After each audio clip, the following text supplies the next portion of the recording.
Forget what you're doing. Matt Damon and Ben Affleck are reuniting on screen, and this time it's getting dark.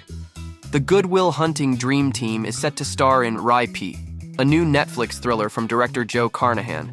Get ready for some serious suspense because plot details and the release date are still under wraps.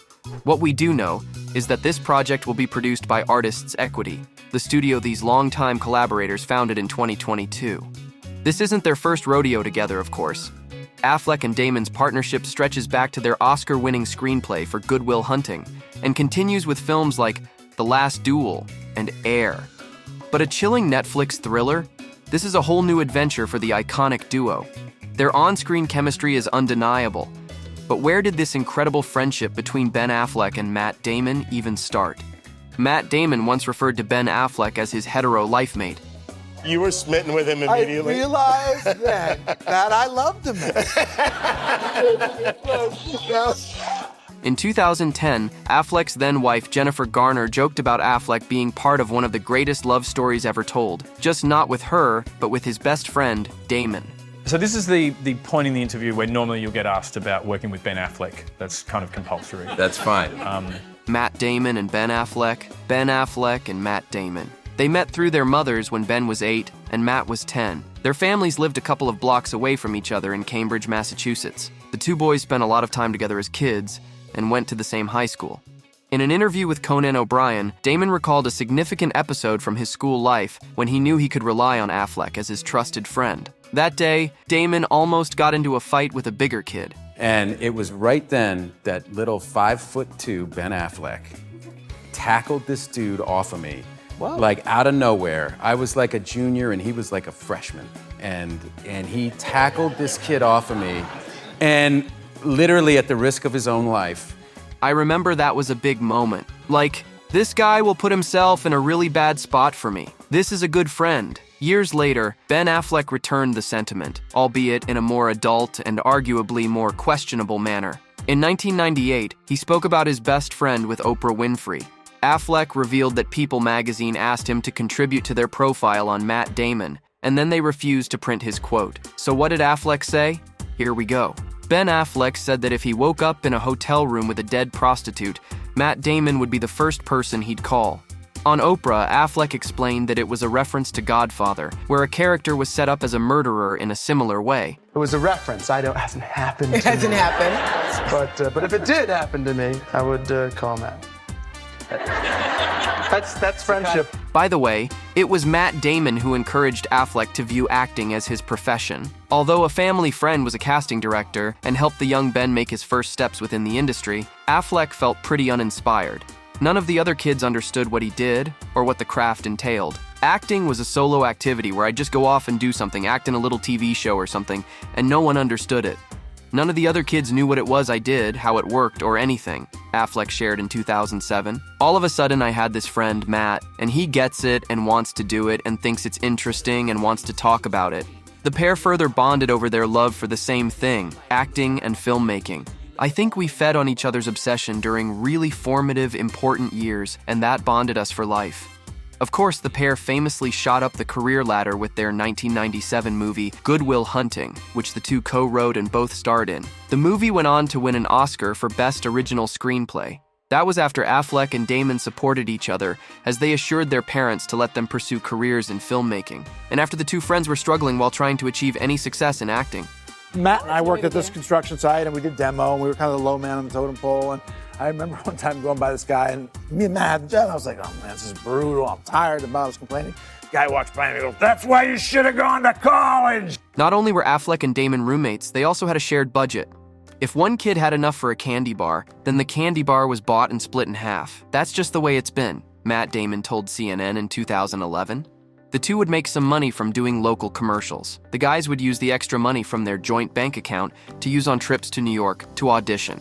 As Affleck told Playboy in 1999, they used to rent a house on the beach in Venice. 800 people came and stayed with us and got drunk, Affleck recalled. Then we ran out of money and had to get an apartment. Everything was exciting. We'd get thrown out of some places or we'd have to upgrade or downgrade depending on who had money.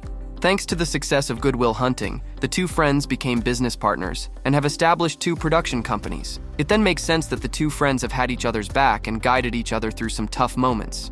Ben Affleck has been involved in several pretty high-profile relationships. First, he dated fellow actress Gwyneth Paltrow. Despite their breakup, the two are on friendly terms. Next came Affleck's romance with actress singer Jennifer Lopez. The couple became engaged and were on the verge of marriage, but the wedding was postponed and eventually called off due to excessive media attention. According to Matt Damon, his friend's life and career suffered greatly because of extensive public coverage. All of this led to people getting annoyed with Affleck. Matt said his best friend confided in him and complained that people would buy magazines with Ben Affleck's name on them, but not movie tickets with Ben Affleck as an actor. Ben even compared his situation to being in jail. Damon admitted it pained him to see his friend struggle because of this. Affleck's relationship with Lopez portrayed him as a talentless meathead. It was painful to be his friend because it wasn't fair, you know? But he went on to praise Ben for emerging from this situation, head held high. And through his work, he climbed from the bottom of the mountain all the way back up to the top and past where either of us had ever been. And those lips. Affleck's wounds seemingly healed when he met and started dating actress Jennifer Garner in mid-2004. They co-starred in Pearl Harbor and Daredevil and were married in 2005. In 2005, Damon met his wife Luciana. She was bartending at a bar Damon reluctantly went to with some crew members he worked with on the set of Stuck on You. Matt says he got really lucky when he fell in love with a woman whose job and life wasn't as public as his. I fell in love with a civilian, not an actress and not a famous actress at that, because then the attention doesn't double, it grows exponentially, because then suddenly everybody wants to be in your bedroom. For a period of time, the Damons were neighbors with the Afflecks, as the two families lived on the same street in California. He's the kind of friend that you have that's always like, come to my house. Yeah. You know what I mean? Right. I don't think he's been to my house. The entire gang of friends, including Ben's younger brother Casey, used to go skiing together. Affleck's life, however, was affected by his personal struggles. Having grown up in an environment where his closest relatives were struggling with alcohol and drug addiction, he became prone to these vices as well.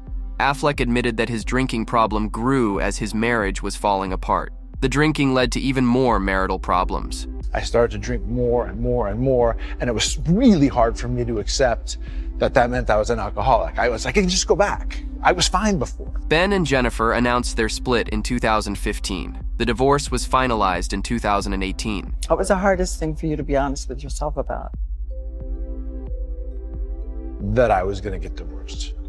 That I never thought I was gonna get divorced. I didn't wanna get divorced. I didn't wanna be a divorced person. I really didn't wanna be a split family with my children. The biggest regret of my life is this divorce, Affleck said once in an interview. Shame is really toxic. There's no positive byproduct of shame. It's just stewing in a toxic, hideous feeling of low self-worth and self-loathing. That time, Damon had a need to see a therapist, inspired by a sad development. Matt's father was diagnosed with cancer, and the actor needed professional help to cope with the imminent loss. Luciana was by his side to support him through these trying times, and that's it. On his part, Damon found the strength and courage to be at Affleck's side. I can't tell you how valuable it is to have somebody who's been through things with you, ups and downs, who knows what your life experience is like, who can identify with that. In March 2020, Affleck joked that him becoming an actor inspired Matt Damon to do the same. It made Matt Damon so incredibly jealous. It drove him into a career in cinema. So I really take credit for that. And I remember I got to be friends with Matt, and he was like, you have an agent? I want an agent. So have Ben Affleck and Matt Damon faced any life challenges not together but because of each other? And after decades and decades of friendship, I want to thank my ultimate man of the decade. We wouldn't have, thank you. I'm touched. I wasn't talking to you. Nah, we don't think so. Has their friendship inspired you in any way? Tell us your bestie story in the comment section below.